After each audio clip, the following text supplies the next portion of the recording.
আপনারা দেখছেন আমার সামনে কিন্তু একটা নৌকা, নতুন একটা নৌকা। আর এই নৌকাটা আপনারা জানেন, এখন অনেকেই হয়তো ভিডিও দেখছেন যে ভাইরাল একটা জায়গা নৌকাটির খুললির বটতলা, সামাজিক যোগাযোগ মাধ্যমে সেটা গেলেই বোঝা যায়। তো ওইখানে কিন্তু এই নৌকাটা নামানো হবে।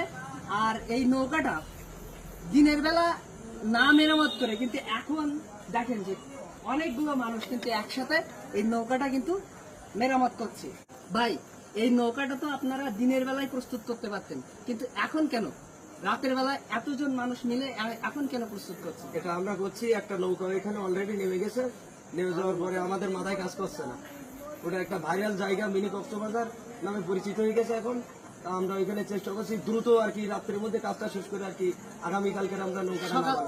আগামীকাল সকালবেলায় আমরা এটা ওইখানে দেখতে পাবো। দেখতে পাওয়ার সম্ভাবনা আছে যদি ঠিক করতে পারি আমরা। মানে এই নৌকাটা কিন্তু ওই যে নৌকাটির বিল আছে ওইখানে কিন্তু বিনোদনের জন্য মানুষের বহু দূর দূরান্ত থেকে মানুষ আসছে, তাদের বিনোদনের জন্য কিন্তু এই নৌকাটা বানানো হয়েছে। আর এই নৌকাটা কি ফ্রিতে বিনোদন দেবে না এটার একটা ভাড়া আছে? না না, এটার একটা নির্ধারিত ভাড়া থাকবে, সেটা আমরা আগামীকালকে আমরা ঠিক করবো যে কত নিলে ভালো হয় মানুষের। মানে নৌকাটা নামানোর পরে আপনারা ঠিক করবেন যে কত করে নেবেন। তো যারা আগামীকাল অলরেডি একটা নৌকা কিন্তু চলে গেছে, আজকে বিকালবেলায় নামানো হয়েছে, আর সকালবেলায় কিন্তু এটা দ্বিতীয় নৌকা।